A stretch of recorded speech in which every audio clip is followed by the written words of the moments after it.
Hoje nós vamos dar continuidade à nossa série É Preciso Saber Viver, Sabedoria de Salomão para Desafios Cotidianos.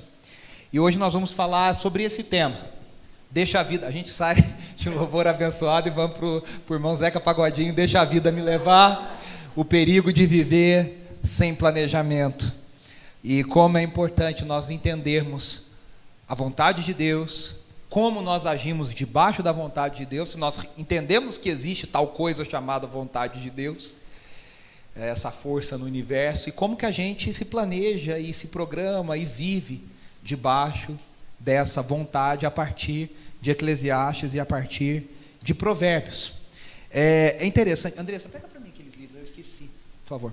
É interessante que tem um livro que eu recebi recentemente da editora Mundo Cristão, e eu li em 2 dias, que ele é muito gostoso de ler, que chama Uma Teoria de Tudo que Importa, uma breve introdução a Einstein e as suas ideias surpreendentes sobre Deus.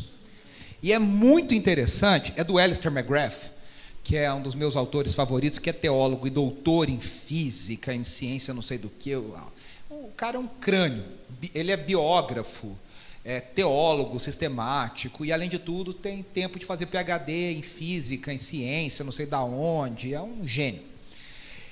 E ele conta a história de Einstein, e ele fala alguma coisa muito interessante. Ele diz que Einstein tinha uma obsessão na vida dele, que era entender como o mundo funcionava. E ele tinha uma ideia de que, na verdade, existe uma teoria que não foi alcançada e não foi descoberta, e a tentativa dele era descobrir, que unificaria toda a vida no sentido de você falar, é isso. É interessantíssimo porque nós estamos falando da realidade física, material, e da realidade imaterial, ou da realidade metafísica, como se chama na ciência e na academia, essa realidade espiritual, como a gente diria. Einstein tinha a ideia de que algo que é verdade nunca deixa de ser verdade, por mais que ela fosse uma verdade parcial. Então o que acontece? É interessante porque na história da ciência tem vários homens de Deus e mulheres que criam em Deus e que entendiam que eles podiam. Isaac Newton foi um cara desse, era um cara que tinha uma fé intensa em Deus, e ele entendia o seu fazer acadêmico e científico como fruto da sua visão cristã. É interessante que a história mostra depois que várias dessas formulações foram usadas para propósitos contra a fé em Deus, de homens e mulheres que foram usados por Deus e tinham a visão em Deus do que faziam e descobriram essas teorias. Isaac Newton foi um caso desse. Um cara temente a Deus, as suas teorias foram usadas para fomentar uma visão de mundo sem Deus. Uma ideia de que o mundo funciona sozinho. A ideia de Newton deu origem à visão de mundo, à cosmovisão chamada deísmo, que é uma ideia de que Deus até criou o mundo, mas ele meio que deu uma corda no relógio e o mundo agora funciona sozinho, o mundo agora ele tem leis próprias. E o Isaac Newton mostrou muitas dessas leis para nós, a principal delas, a lei da gravidade. E aí Einstein tinha a ideia de que, se ele descobrisse coisas além, e o século XVIII, XIX foi muito grande nesse sentido, muitas descobertas científicas, ele disse, se algo era verdade, aquela verdade não vai ser anulada, ela vai ser abraçada por outra verdade um pouco maior. Um ponto de vista um pouco maior, está dando para entender? Ou seja, ele diz que a teoria da relatividade dele não anula a teoria de Newton, as leis de Newton, descobertas por Newton. Na verdade, elas ampliam o foco. E Einstein tinha esse desespero de descobrir algo que unificasse tudo. Ele diz, há algo no universo. Einstein cria em Deus, ele não cria num Deus pessoal, ele entendia que havia uma força no universo, uma energia. Há uma frase famosíssima de Einstein que diz que Deus não joga dados com o universo. Ele não entendia, embora fosse de família judaica, ele não entendia Deus como um ser pessoal, mas ele entendia que havia uma ordem no universo, havia um padrão, e ele morreu tentando descobrir essa teoria que unificasse todas as coisas, que falasse, caramba, isso faz sentido. É interessante que o pessoal usa a teoria da relatividade dele para dizer que é o relativismo moral, tudo é relativo. Ah, mas você não vê Einstein? Einstein provou lá a teoria da relatividade. E é uma grande baboseira isso. E eu descobri isso mais profundamente lendo esse livro. Na verdade, quando a teoria da relatividade de Einstein prova o absolutismo das coisas, das leis. Ele vai dizer, as leis são sempre as mesmas. O que é relativo, então? O ponto de vista como você vê a coisa. Ele dá um exemplo da pessoa que está num trem, da pessoa que está fora do trem, e aí como que essas pessoas enxergam os movimentos de velocidades diferentes. Alguém que está dentro do trem, alguém que está... E aí, dentro do trem em relação ao trem, dentro do trem em relação fora do trem. A pessoa que está fora do trem, olhando para o trem, são pontos de vista diferentes, mas a lei que governa, o fenômeno é um só. E Einstein morreu com essa ideia de uma teoria que abraçasse toda a realidade, e ele não encontrou. Ele não encontrou. E aí desanima um pouco a gente, né? Que se Einstein não encontrou uma mente tão brilhante quanto a de Einstein, que olhava para o universo e ele dizia, e se bobear dá para colocar numa equação matemática, né? Dá para demonstrar isso numa equação matemática. E ainda simples, né? Aquelas que você fala assim, puxa, mas era tão simples, como é que ninguém pensou nisso antes? A gente tenta complicar.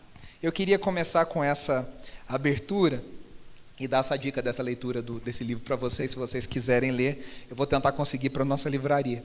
E aí a gente chega na sabedoria popular do maestro Zeca Pagodinho, na verdade, composição do Serginho Meriti e Eri do Cais, e diz, tente não cantar, hein? Eu já passei por quase tudo nessa vida, em matéria de guarida, espero ainda a minha vez. Confesso que sou de origem pobre, mas meu coração é nobre, foi assim que Deus me fez. Só posso levantar as mãos para o céu, agradecer e ser fiel ao destino que Deus me deu.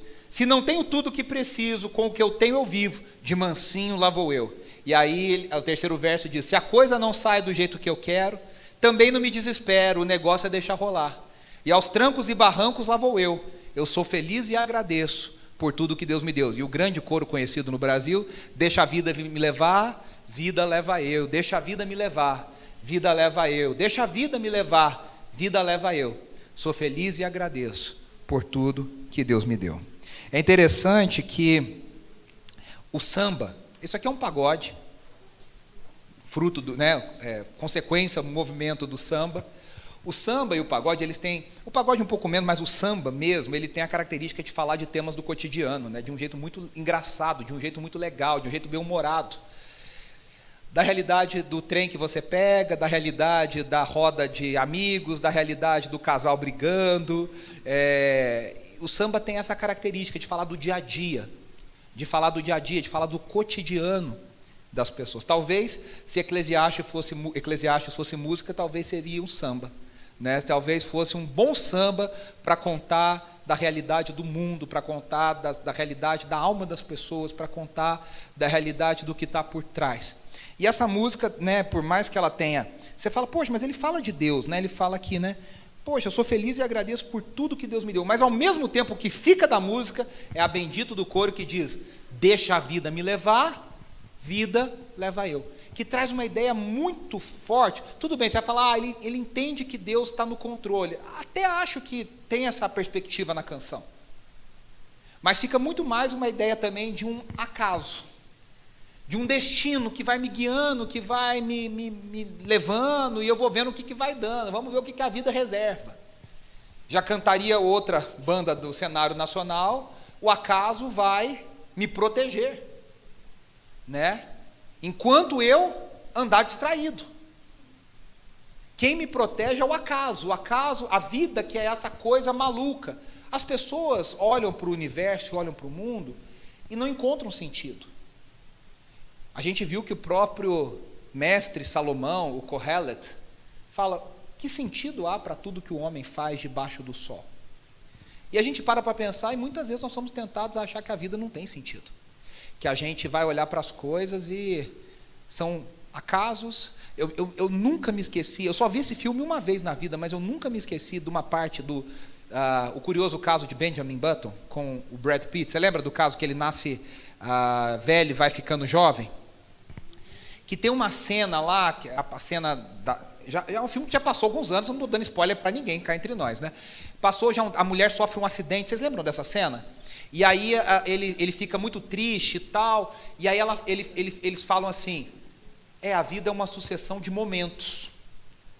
E se, aí ele começa, e se eu tivesse acordado 30 segundos depois?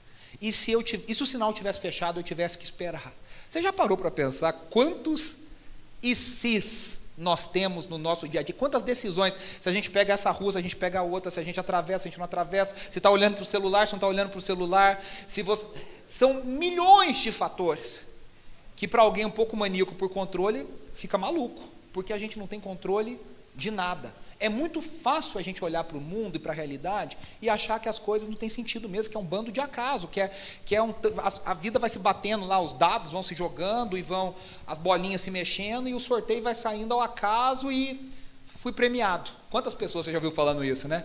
Você fala, a pessoa vem com uma notícia ruim, um diagnóstico ruim, e aí, ironicamente, você fala, puxa, você foi premiada, quer dizer que tinha tanta gente para acontecer isso. Sabe aqueles casos, né, que você vai no médico, ou você ouve de alguém, é uma doença rara, é uma em 100 mil, aí você fala, legal, obrigado, né? Eu sou essa uma em 100 mil, né? Nossa, é um caso em 1 milhão, né? Não está te ajudando em nada, né? A gente é muito tentado. E aí, um dos textos mais conhecidos de Eclesiastes é o que vai guiar a nossa reflexão hoje. Antes da gente ler, eu só queria pontuar que no mundo de hoje nós temos 2 extremos, quando a gente fala sobre planejamento. No mundo dos coaches, a gente tem os ultra planejados, preocupados, que acham que dá para você planejar cada segundo. Então, é quase que como se fosse assim, né? Vendem essa ideia. Se você come isso, você vai ser assim. Se você acorda a tal hora, você vai ser desse jeito. Se você faz isso, vai acontecer aquilo. Se você fala para o seu filho isso aqui, vai ser... A gente até brincou essa semana que a gente está na luta com a Suquita, nossa cachorrinha de 3 semanas lá em casa. Tem 70 e tantos dias, então tem dia que ela faz coisa certinha, tem coisa que não faz. Aí a adestradora foi lá em casa dar o treininho, ela fez tal, saiu, a Andressa falou, poxa, mas ela não... Eu falei, Andressa, ela é um ser vivo, é um cachorro, não um objeto que ela vai errar, né? A Andressa falou que ela é um ser vivo, né? A gente é assim, a gente treina, a gente educa, a gente mostra, a gente fala, mas a gente é um ser vivo. Nossos filhos, nossos amigos, que tem decisões, que tem... Então, essa coisa muito programada, que você faz isso, acontece aquilo, 3 passos para isso, você vai fazer aquilo, me parece muito papo furado. Né? E se você abrir o seu Instagram, se você abrir o seu Facebook, se você for no YouTube, tem vídeo, tem anúncio de gente resolvendo todos os problemas do mundo. Se não dorme, faz isso, se acorda não sei o que, faz isso, se a perna manca, você faz isso... E as coisas não são bem assim. Só que nós temos um outro extremo, que são aqueles que pensam, já que o negócio é meio assim, a pessoa larga a mão. A vida é bagunçada, então você é mais bagunçado que ela. E aí a pessoa larga a mão de tudo, não planeja nada, não pensa em nada, que aí sim deixa o acaso governar a vida delas. E eu acho que já está muito claro para nós que nenhum desses 2 extremos responde satisfatoriamente à questão. Nem o largar a mão e nem o querer controlar cada detalhe. Quando eu estava pensando nisso, eu me lembrei das pessoas que sofrem de TOC, né, de transtorno obsessivo compulsivo. O Roberto Carlos é um desses. Eu me lembro daquela Luciana Vendramini, que também foi Paquita da Xuxa, ela sofreu. O Roberto Carlos sofre, e é triste. Essa semana eu estava ouvindo sobre o Cuca, técnico de futebol, que agora está no Atlético, ele também tem o pessoal fala, é superstição. A superstição do TOC é isso aqui que separa. É isso aqui que separa. O Cuca, quando era técnico do Botafogo, o ônibus dos atletas não podia dar ré. Então, imagina o ônibus entrar, não podia dar ré, porque ele achava que ia dar um azar e o time ia perder.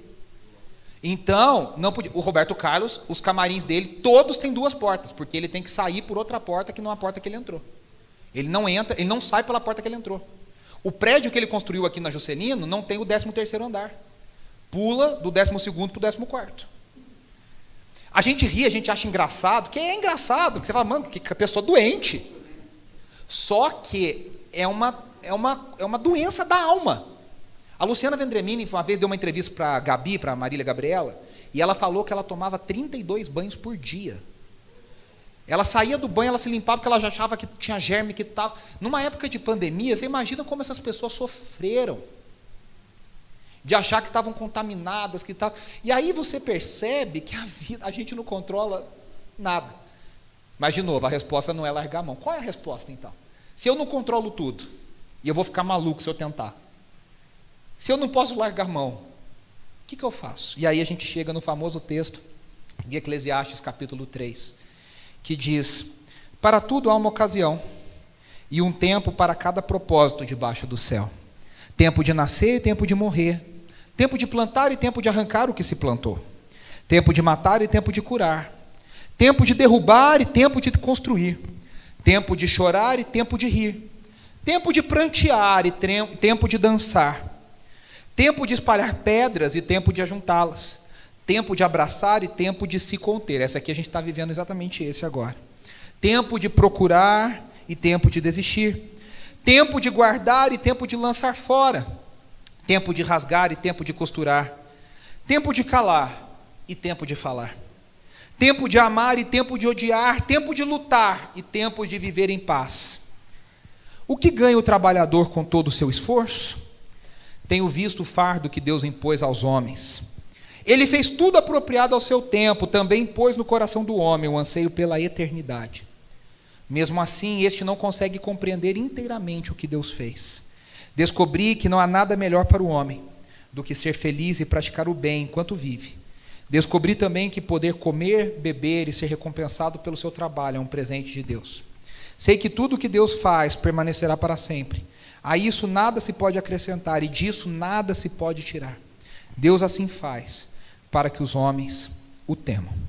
A gente volta para a pergunta, a grande pergunta, e aí, João? A gente volta para a pergunta do o que ganha o trabalhador com todo o seu esforço?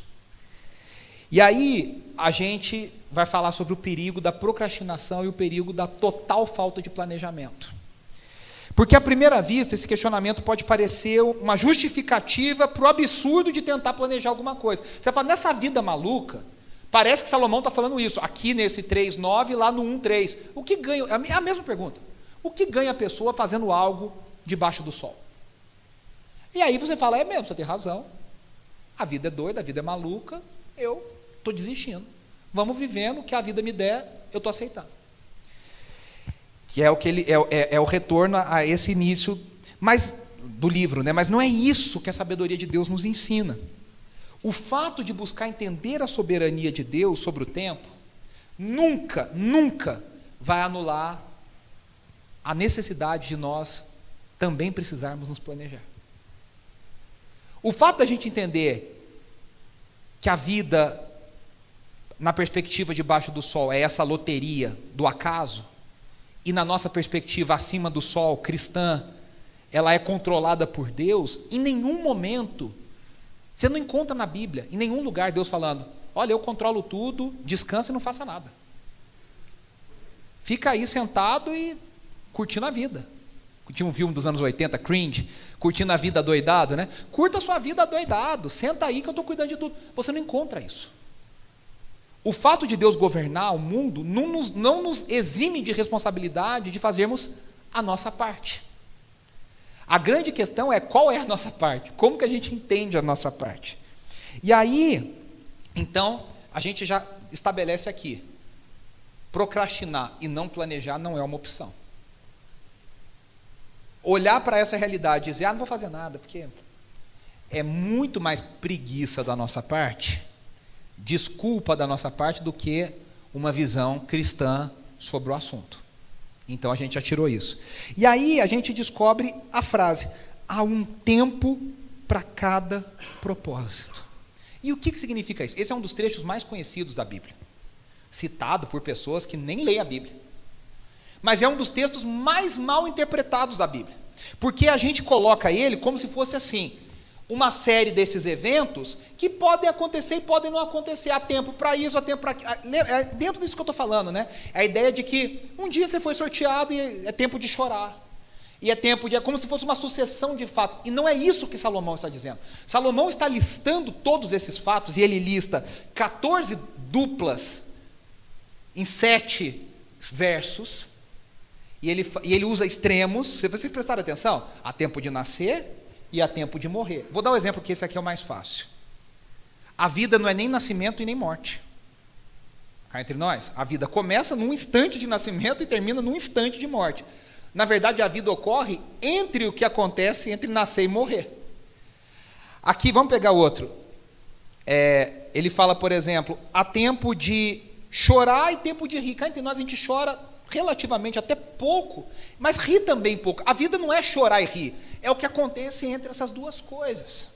E ele coloca essas duplas, 14 duplas em 7 versos, e aqui não dá para deixar de notar que o 7, ele está falando sobre a vontade de Deus, e ele está falando do 7 e do 14, 2 vezes 7, ele está falando da perfeição de Deus, da completude da visão de Deus, da completude da vontade de Deus para o mundo e para o universo e para a vida.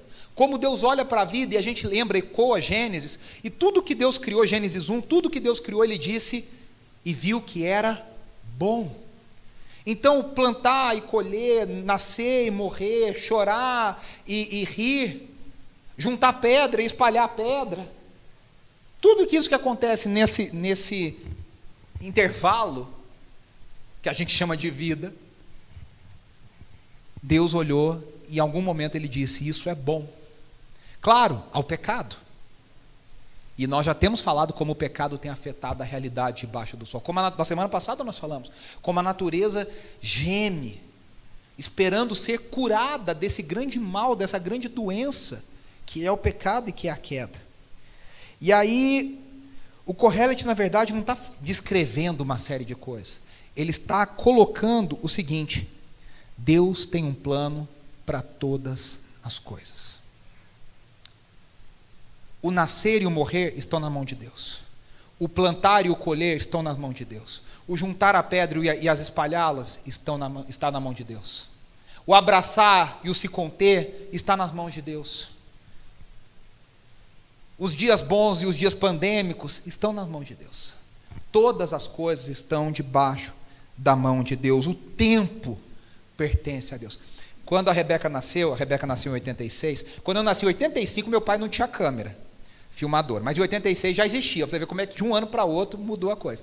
E aí fizeram uma fita para o nascimento da Rebeca. Gastou um dinheiro à toa, mas enfim, fizeram um tempo para o nascimento da Rebeca. Brincadeira, muito legal. E colocaram uma música muito linda, que é a música que ficou marcada do nascimento da Rebeca, aquela música. Deus tem um plano a cada criatura, aos astros ele dá o céu, para cada rio ele dá um leito, e um caminho para ti traçou. A minha vida eu entrego a Deus. Deus tem um plano para cada coisa debaixo do céu. E aqui a construção no grego, no hebraico, no original, e depois na Septuaginta, a tradução em grego, é muito interessante. Porque a gente tem aqui, se vocês prestarem atenção, o texto da NVI, na versão atualizada é tempo. Há um tempo. Aqui coloca ocasião, e depois coloca tempo, porque são duas palavras diferentes no original. No original, a primeira que está traduzida como ocasião é: para tudo há um zenan, para tudo há um cronos, que é um tempo cronológico, é um tempo mensurável, em segundos, minutos, horas, dias, meses, anos. Para tudo há esse cronos. Só que ele diz, e um kairos, no grego, que é um momento, uma estação. E é interessante que uma estação, necessariamente, você não consegue saber quantos dias, é um tempo, é um ciclo. Se você olhar para a sua vida, você percebe ciclos na sua vida, estações na sua vida, estações no mundo. A gente tem as estações, cada vez um pouco mais malucas aqui para nós, mas a gente percebe que a nossa vida é feita de ciclos, amizades. A gente estava conversando com a morte desse nosso amigo, e eu fazia muitos anos que eu não falava com ele, a gente estava com outros amigos conversando, do tempo do seminário, e a gente dizia, não é porque às vezes você ficou anos sem falar com aquela pessoa que você perdeu o carinho, é um momento. Sabe aquele amigo daquele momento, você ainda tem carinho, você ainda gosta, ainda é importante, mas são ciclos, são momentos, são pessoas, são fases. E o que Salomão está dizendo é que para tudo há um cronos, o relógio está rolando, mas para tudo há um kairos, há uma estação, há um tempo, há um momento que Deus prepara. E Deus é o Deus que dividiu a história em estações. Deus é o Deus que dividiu a história em ciclos. A gente vê isso na história dos personagens bíblicos. Moisés, a vida de Moisés é muito interessante, porque são 40 anos até ele matar o egípcio e fugir para o deserto, 40 anos no deserto, até ele voltar para libertar o povo, e 40 anos até a chegada na Terra Prometida, quando ele não entra na Terra Prometida e Deus o recolhe. Nós vemos momentos, estações. O Deus que é o Senhor do Cronos e o Senhor do Kairos, o Deus que prepara o Kairos, momentos. Por isso que nós temos essas repetições. Nós temos esses ciclos da história que vão, ao mesmo tempo, se repetindo e, ao mesmo tempo, caminhando para um ápice. Não é um ciclo sem fim, como cantaria o Rei Leão, mas é um ciclo que se repete, que vai caminhando para um final. E aí, Deus, que é o Deus do Cronos e o Deus do Kairos, faz com que todas as coisas se encaixem. Ele é o Deus que sabe lidar com todos esses milhões e bilhões incontáveis e se. E se? Tem uma teoria no mundo evangélico que diz que você tem uma pessoa certa para casar com você. E eu acho essa uma teoria muito furada. Que Deus tem uma pessoa certa para você. Venderam isso um tempão, né? Romance à maneira de Deus. Na nossa época de adolescente, juventude, foi essa lavagem na nossa cabeça. Deus tem uma pessoa certa. Aí um dia, né? Eu acreditava nessa bobeira, não tinha muita capacidade de... Aí um dia me deu um clique, né? Eu pensei assim, mas se uma pessoa casar errado, estragou para todo mundo. Porque a que casou errado deixou alguém solteiro. O que ficou solteiro vai querer casar, casou errado. Aí vira um efeito dominó. Você já parou para pensar? Que nem nessa coisa... Gente, a gente sabe... Esse exemplo da pandemia é um exemplo interessante. A gente se cuida, a gente faz... Mas a partir do momento que você... mas você encontrou com quem? Gente, se você tentar pensar com cada pessoa que você encontrou, com quem que ela encontrou, com quem que ela viu, onde que foi, você fica maluco. Porque são muitos e se, e onde, e quando, com quem. Só que Deus é o Deus que controla todos esses sis na sua mão. E Ele faz com que todas as coisas se encaixem. Deus ordena todos os aspectos da vida. E aqui Salomão está afirmando, é Deus que dá o nascer e o morrer. É Deus que dá o tempo de rir, mas é Deus que dá o tempo de chorar. A gente abraça a realidade, a gente não abraça a realidade do rir, do nascer, do bater palma. A gente abraça a realidade sabendo que Deus vai nos permitir passar por dias difíceis. Eu me lembro uma vez que eu ouvi o pastor Ariovaldo Ramos, há muitos anos atrás, falando que uma pessoa chegou para ele e falou, eu não creio em Deus, pastor, porque nascem pessoas doentes, com síndrome. Ele falou, engraçado, eu creio em Deus justamente por isso. E a pessoa falou, como assim, pastor? Ele falou, eu fico me perguntando porque não nascemos todos assim. Porque a gente abraça, a gente entende a vida de uma forma que a gente enxerga na desgraça a graça de Deus, que a gente até aquele momento não sofreu aquilo. Como que Deus nos protege? Muito mais do que nos deixa sofrer. Mas a mente religiosa, a institucional, faz com que a gente olhe para o instrumento de graça de Deus e enxergue Deus punindo, quando Deus, na verdade, está salvando. Deus está curando, Deus quer... Né? É no sofrimento que Ele te salva. É no sofrimento que Ele te molda. É nos dias difíceis que Ele nos cura. Mas a gente fica lá gritando, desesperado e tal. E aí nós vemos aqui esse 7, o número da perfeição, eu já disse para vocês, do versículo 2 a 8 ele fala de indivíduos e depois da vida de vegetal, querendo dizer o seguinte, Deus tem plena soberania sobre tudo, seres vivos, humanos e a vida vegetal. Deus é soberano até na natureza, até no ciclo das flores e das plantas, Deus é o Senhor, Ele é o soberano. E aí é uma coisa que mexe muito com a gente, porque o homem da modernidade... O homem pós-moderno se acha dono da sua agenda. A gente é cheio de querer ter agenda, né? Eu menos, alguns muito mais, querem marcar as coisas, e vamos fazer tal coisa, e vamos fazer aquilo. O cara acha que é dono da sua vida, planeja daqui a 30 anos como é que você vai estar. Só que a gente descobre que o tempo pertence a Deus. Nos dias que nós estamos vivendo, acho que fica muito claro isso, né? Quando Deus dá aquela freada na nossa vida e você fala, não posso. Ah, pode, meu amigo. Quando vem a doença, quando vem a pandemia, quando vem a morte, quando vem a coisa, a gente para tudo. O tempo pertence a Deus. Deus estabeleceu o dia que a gente vai nascer e o dia que a gente vai morrer. Ele já sabe o dia do nascimento e o dia do funeral. E tudo o que acontece entre essas duas coisas. Por isso que o Salmo 31:15 diz, o meu futuro está nas tuas mãos. Efésios 5:15, Paulo diz, tenham cuidado com a maneira como vocês vivem, que não sejam como insensatos, mas como sábios, aproveitando ao máximo cada oportunidade, porque os dias são maus. O que a gente tem é o agora.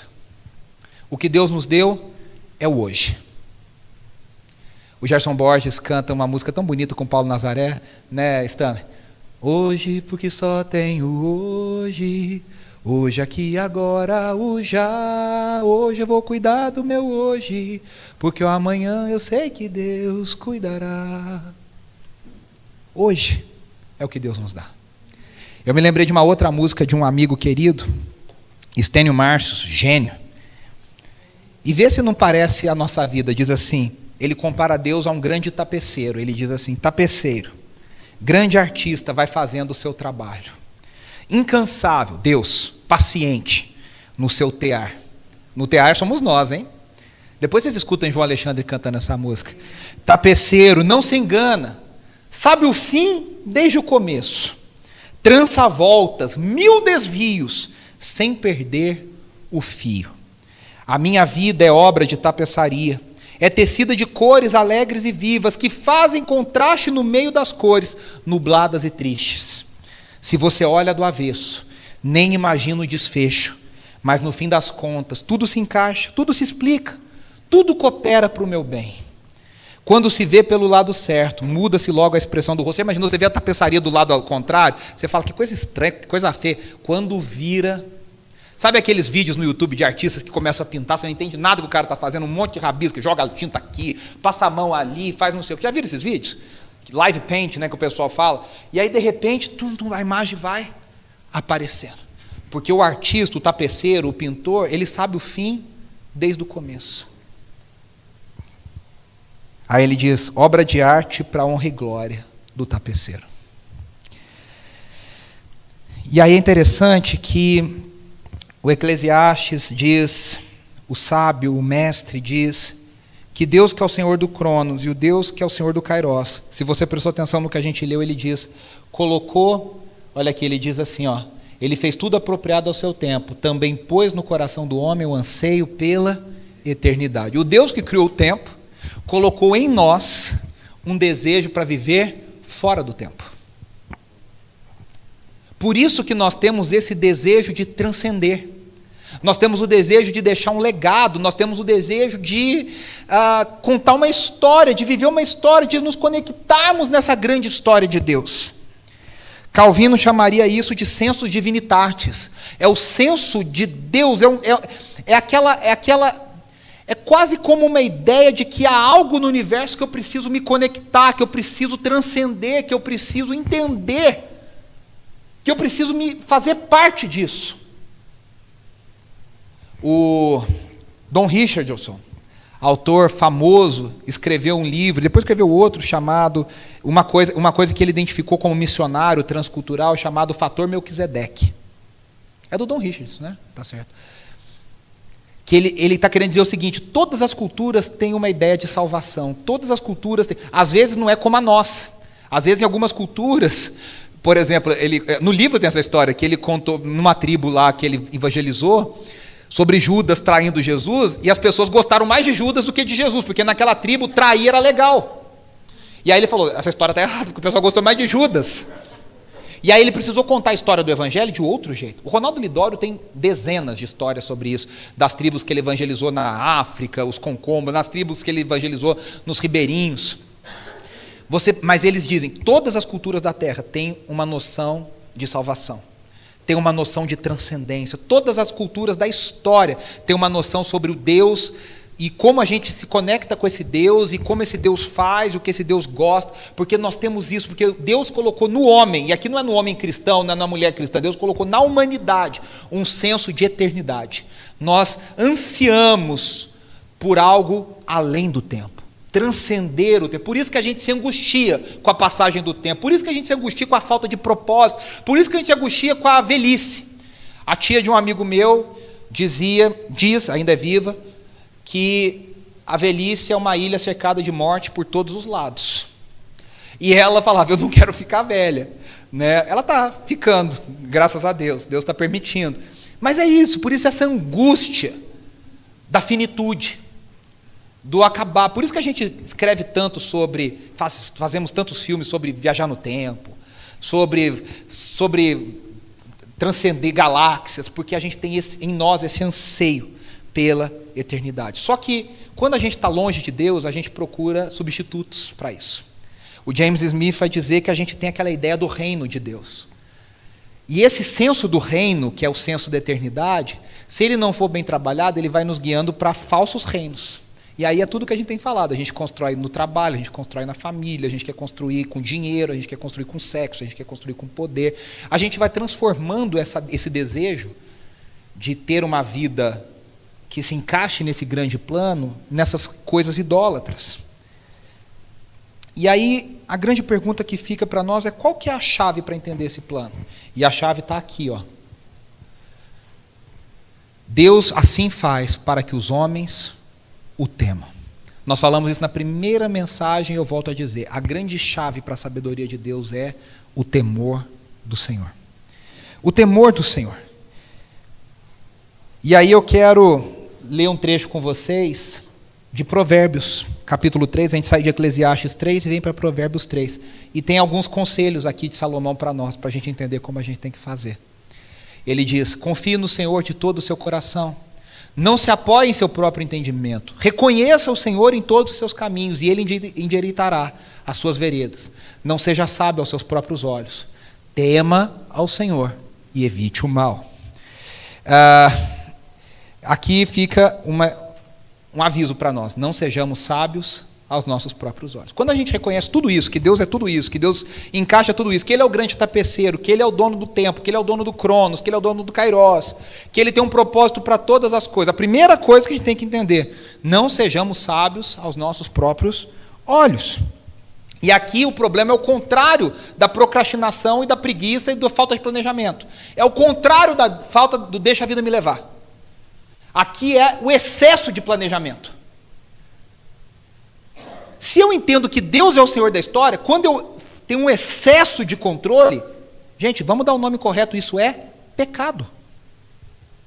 Se eu entendo que o Senhor é o Deus do Cronos e do Kairos, se eu não me submeto a Ele como dono do tempo, eu estou pecando, eu estou dizendo, deixa que eu sei como resolver. E aí, Salomão vai dizer, ô tonto, confie no Senhor de todo o seu coração. Não se apoie no seu próprio entendimento. Nós temos uma versão afirmativa e uma versão dizendo a mesma coisa de forma negativa. Confie no Senhor, é a mesma coisa de não se apoie no seu entendimento. Não se apoie nos seus recursos, não se apoie na sua inteligência, não se apoie nos seus cursos, PhDs, mestrados, não se apoie na sua visão de mundo, porque eu sou muito vivido. Não se apoie, confie no Senhor. Aí ele diz, reconheça, veja que os 3 primeiros verbos são nossa responsabilidade, confiar, não se apoiar no nosso entendimento, nessa expressão, e reconhecer, são nossa responsabilidade. O 4º é Deus que faz, como consequência dos 3 primeiros que a gente fez. É quase assim, a Bíblia faz muito isso, Paulo faz muito isso, dá 3, 4 ordens, e aí vem um outro que é dizendo assim, se você fizer isso, a causa e efeito é essa aqui, Então, se eu confiar, se eu não me apoiar no meu entendimento, se eu reconhecer a Deus, Ele vai endireitar as minhas veredas, Ele vai endireitar os meus caminhos.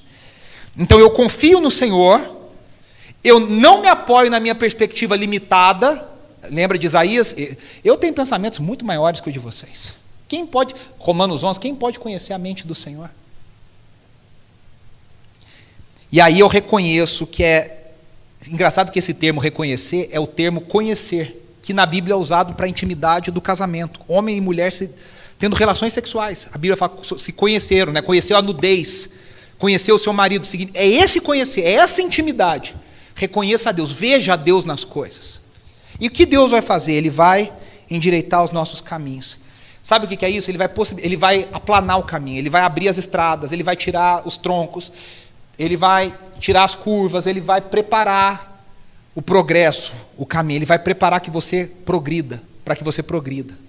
O Charles Swindoll, grande autor, fala desse versículo e ele diz: se eu pudesse reescrever esse versículo de uma forma comentada, eu diria assim, olha que lindo: entregue-se completamente ao Senhor. Entregue todas as suas necessidades atuais e futuras àquele que é o seu Deus. E encontre nele a sua segurança. Faça isso com toda a sua vontade, sentimento e pensamento. Para que isso tudo seja possível, você precisa se recusar a se apoiar na muleta da inteligência humana. Em vez disso, estude o Senhor. Aprenda sobre o seu caráter. Descubra os seus planos para você e o mundo. Maravilhe-se com seu amor e interesse por você em cada uma das suas circunstâncias. Então ele, tendo recebido o total controle da sua vida, suavizará e endireitará os seus caminhos, removendo os obstáculos pelo caminho. Olha que coisa linda. Como que a gente vive? Nem entregando as pontas, nem querendo controlar ao máximo. A gente reconhece a nossa limitação, a gente reconhece a nossa visão parcial e a gente confia no Senhor. A gente não se apoia no nosso entendimento, a gente reconhece o Senhor em todos os caminhos. Sabe quando você olha para trás e você vê o que Deus fez na sua vida, que naquele momento, a gente já tem história de vida suficiente, todos nós, para olhar para trás e ver coisas que Deus fez, que na hora você não entendeu, bulhufas, que você chorou, que você achou um absurdo, que você achou horrível, que você falou, por que está acontecendo isso? E hoje você olha para trás e fala, era Deus que estava ali. Sabe quando Jacó acorda do sonho, que ele vê a escada ligando os céus e a terra, e ele está dormindo naquela pedra, e ele meio que pede desculpa e limpa e fala, eu não sabia que o Senhor aqui estava, eu não sabia que o Senhor morava aqui. É quase que a gente olhar para trás e falar, eu não sabia que o Senhor estava ali comigo. Eu não sabia que era o Senhor. E aí, Provérbios nos traz alguns conselhos bem práticos, e eu quero terminar com isso. Faça planos. Você vai perguntar, como é que eu vou fazer então? Faça planos, mas acima de tudo, entregue tudo na mão do Senhor. Provérbios 16:1 diz, famoso versículo, muitos de vocês sabem de cor, ao homem pertencem os planos do coração, mas do Senhor vem a resposta da língua. Faça planos que sejam bem elaborados, não é plano mequetrefe não, plano bom. Provérbios 21:5, os planos bem elaborados levam à fartura, mas o apressado sempre acaba na miséria. Ou seja, seja prudente, faça a sua parte. Você tem, né, eu conheço alguns crentes que falam assim, não, crente verdadeiro que confia no Senhor não tem seguro de nada, porque é Deus que protege. Aí bate o carro, aí sofre alguma coisa. A gente tem que ser prudente. Tem oportunidade? Tem um recurso? É que nem a pessoa que está orando, incomodando Deus, brincadeira, para se curar de dor de cabeça. Deus está falando, meu amigo, toma uma Neosaldina aí que resolve. Já tem o recurso. Já está aí, ó, disponível. Vocês estão entendendo o que eu estou querendo dizer? A gente tem que fazer a nossa parte. A gente tem que viver no mundo que a gente reconhece Deus em tudo. O Deus que nos dá a capacidade de planejar, de pensar, de sondar, o que não pode é a nossa confiança estar nessas coisas. A nossa confiança final, o que vai te salvar não é o teu seguro, o que vai te salvar não é a tua poupança, o que vai te salvar não é o teu emprego. Mas todas essas coisas são boas para a vida construída com sabedoria. Terceiro conselho, faça planos sábios. Provérbios 24:3, com sabedoria se constrói a casa, e com discernimento se consolida. Seja sábio. E aí, por último, aqui é um texto maior de Eclesiastes de novo, saiba que por mais que se planeje, sempre há um inesperado. É aquilo, eu planejo, mas quem dá a resposta final é o Senhor. Olha o que Salomão diz, o que suas mãos tiverem que fazer, que o façam com toda a sua força. Pois na sepultura para onde você vai não há atividade nem planejamento, não há conhecimento nem sabedoria.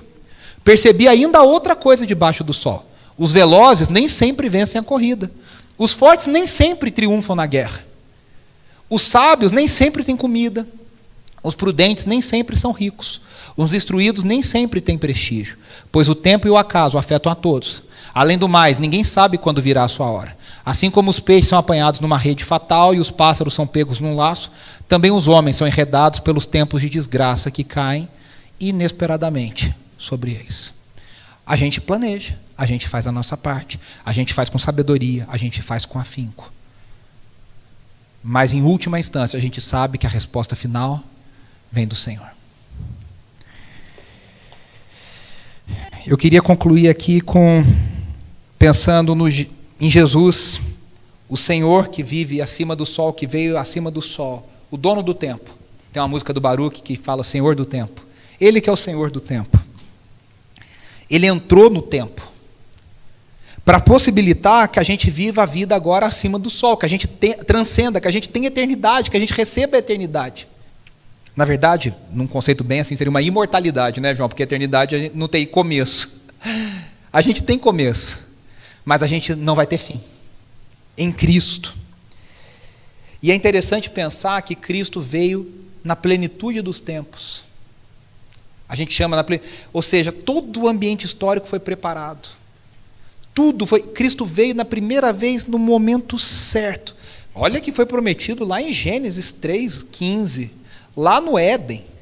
Olha tudo o que aconteceu, mas Deus sabia o momento certo, onde ele ia nascer. Por isso as profecias já falavam.